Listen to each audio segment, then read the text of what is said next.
대통령 부인 관련 논란에 비판적 발언을 자주 했던 김경률 국민의힘 비상대책위원이 총선에 불출마하겠다고 전격 선언했습니다. 김 의원은 한동훈 비대위원장이 이른바 낙하산 공천 논란에도 출마를 공언했던 인물이죠.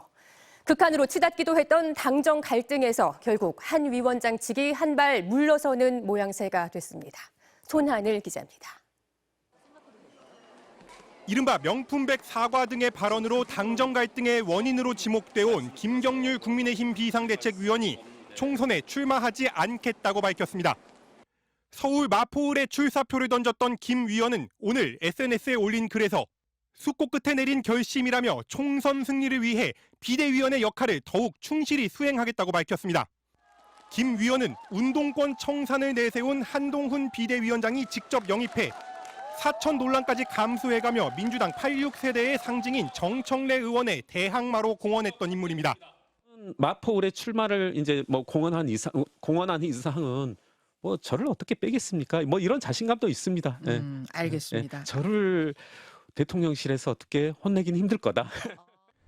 그러나 김건희 여사 논란에 잇따라 비판적 입장을 보이면서 대통령실은 시스템 공천이 훼손됐다는 명분으로 불쾌감을 드러냈습니다. 한동훈 위원장은 대통령실의 사퇴 요구를 받고도 김 위원을 엄호했지만 끝내 한 발 물러서는 모양새를 피할 수 없게 됐습니다. 대통령실 일각에서는 김경률 비대위원 사퇴를 요구하시는 걸로 알고 있는데요. 제가 그런 요구를 받은 적이 없습니다. 지난달 당정 갈등이 고조되던 국면에서 전용 열차 동승과 157분 오찬 회동 등 봉합 시도를 거쳐 한 위원장이 핵심 측근의 불출마로 일종의 성의 표시를 한 것 아니냐는 해석도 나옵니다. 다만 대통령실이나 여당에선 김 위원 개인의 결단이라며 선을 긋고 있습니다. 본인 소신에 따라서 책임감 있게 결정했다고 보고 여러 논란이 있는 상태에서 총선을 치른다면 그 자체가 총선 시작부터 여러 가지 문제가 될 수도 있기 때문에 어제 마감된 국민의힘의 지역구 공천 신청에선 대통령실 출신 인사들이 여권의 텃밭 지역구에 대거 몰린 걸로 나타났습니다. 대부분 여당의 현역 의원들이 포진한 곳이라 컷오프나 감점 등을 위한 현역 평가 결과에 관심이 집중되고 있습니다. MBC 뉴스 손한입니다. 4월 총선의 비례대표 선출 방식 등 당내 현안을 고심 중인 더불어민주당 이재명 대표가 오늘 문재인 전 대통령과 만났습니다.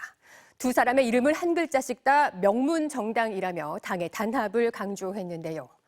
민주당 탈당파들은 새로운 미래라는 간판으로 공동 창당에 성공했지만 이원욱, 조응천 의원이 전격 불참하면서 제3지대 빅텐트 전망을 어둡게 했습니다. 신재웅 기자입니다. 지난해 9월 문재인 전 대통령이 단식 중이던 이재명 민주당 대표의 병상을 찾은 지 넉 달 만에 두 사람이 다시 손을 맞잡았습니다. 이 대표의 갑작스런 피습으로 한 달 늦게 성사된 신년 회동입니다. 많이 나왔는데 진짜 이 뒤돌아섰으면 큰일 났다는 거예요. 정확하게 이렇게 나가겠더라고요. 정맥만 좀 잘려가지고 동맥은 안 닿겠다. 두 사람은 먼저 30분간 따로 대화를 나눈 뒤 민주당 지도부와의 오찬 회동에서 통합을 강조하며 총선 승리를 다짐했습니다. 문 전 대통령이 두 사람의 이름 사이에서 한 글자씩 따 우리는 명문 정당이라며 단합이 중요하다고 말하자 이 대표는 용광로처럼 분열과 갈등을 녹여 단결하겠다고 화답한 것으로 전해졌습니다.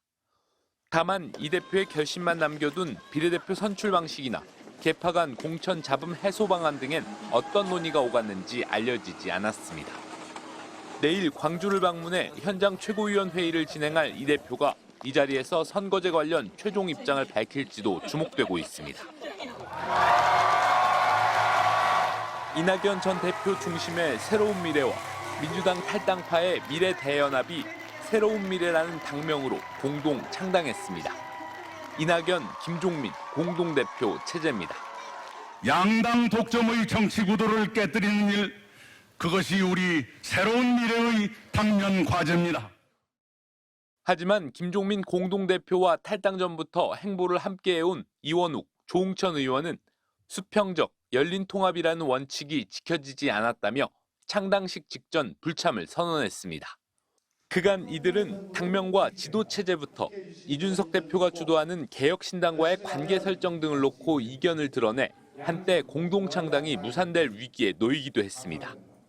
민주당 탈당파를 중심으로 우여곡절 끝에 이른바 중텐트 구성에는 이르렀지만 제3지대를 통합할 빅텐트 전망에는 먹구름이 짙어지고 있습니다.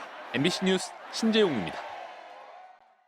전직 군인인 30대 남편이 아내에게 성인방송 출연 등을 강요해 결국 아내가 세상을 등지게 만든 사건.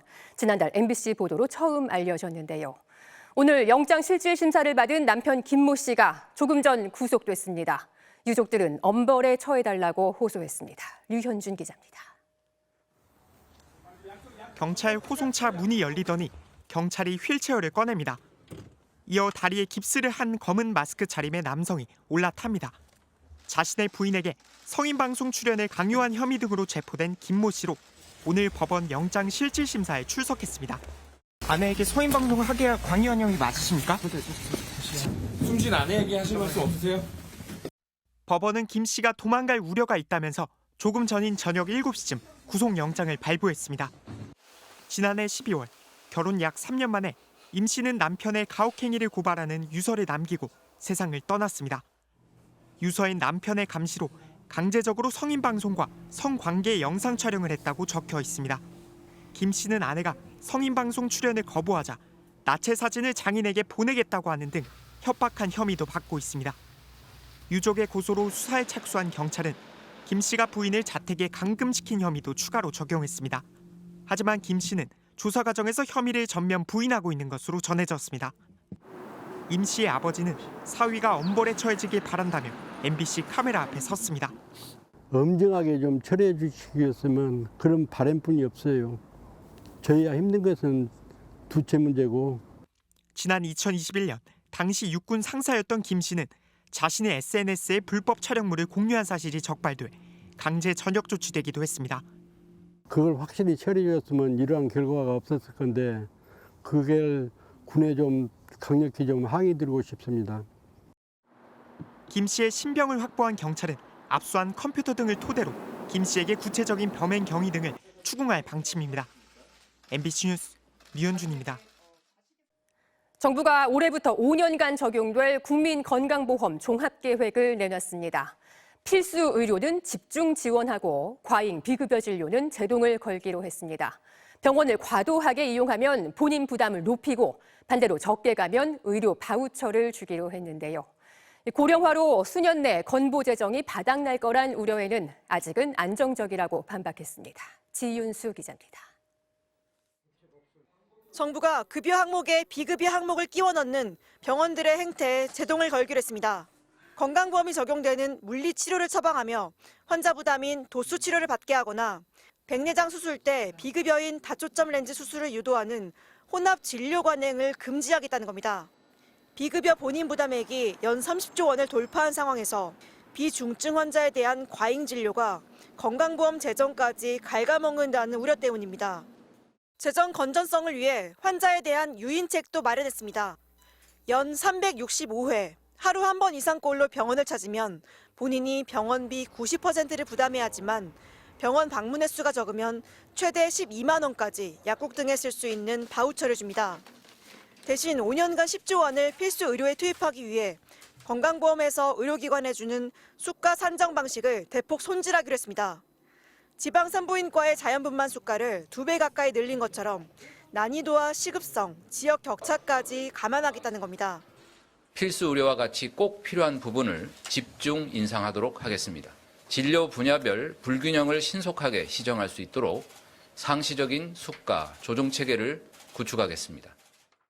문제는 노령화와 저출생으로 인한 재정 악화 우려입니다. 최근 국회 예산정책처는 4년 뒤 건강보험 준비금이 바닥날 것이라고 경고했는데 복지부는 자체 추계 결과 올해 흑자가 예상되는 등 재정이 안정적이라고 반박했습니다. 다만 소득의 8%까지만 건강보험료를 부과하는 현행법의 개정 논의가 불가피하다고 덧붙였습니다. MBC 뉴스 지은수입니다.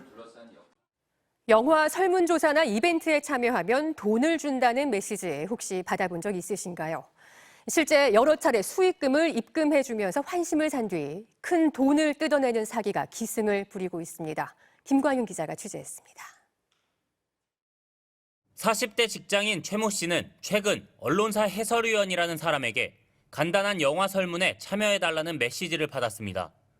보상금 얘기가 있긴 했지만 반신반의하며 설문에 응했는데 실제 5만 원이 입금됐습니다. 다음은 영화 예매 이벤트였습니다. 30%의 수익을 낼 수 있다고 해 10만 원을 보냈더니 역시 13만 원이 들어왔고 이렇게 하루 만에 50만 원이 넘는 돈을 벌었습니다. 제가 수익으로 얻은 금액은 한 50만 원 정도 되고, 그런데 이제 그렇게 해서 이제 의심보다도 이제 실제 입금을 해주면서 그렇게 이제 유도를 하다가 모르는 사람이었지만 의심이 옅어질 무렵 이번엔 팀을 짜서 진행하자며 단체 채팅방에 초대했습니다. 100만 원이 넘는 투자금이 부담됐지만 이미 수익을 경험한 터라 고민 끝에 돈을 보냈습니다. 판은 점점 커졌고 1,500만 원을 보내고 나니 이런저런 핑계로 추가 돈을 요구합니다. 저 같은 경우는 이제 걱정이 됐죠. 이제 걱정이 됐는데 그때부터 이제 그 나머지 3명이 이제 움직이는 거예요. 한 명은 바로 진행하자. 대출까지 받아 보낸 돈이 3,900만 원. 계속 돈을 요구하는 통에 대화는 중단됐고 돈은 한 푼도 돌려받지 못했습니다. 경찰에 신고하고 보니 비슷한 피해를 입었다는 사람이 수십 명, 수억 원의 피해를 입은 경우도 있었습니다. 전문가들은 알리지 않은 피해자와 외국에 서버를 두는 경우가 많다며 국가적 차원의 대응이 필요하다고 말합니다. 실질적으로는 사기 피해 그 금액이나 규모는 더 클 수 있다고 생각이 되고, 그렇다면은 국가 대 국가 차원에서 이런 부분에 대한 공조를 위한 어떤 협력. 또 무엇보다 모르는 사람의 연락은 의심부터 하고 휴대폰이나 애플리케이션의 보안 설정을 강화하는 등 개인 차원의 대응도 중요하다고 조언합니다. MBC 뉴스 김광현입니다.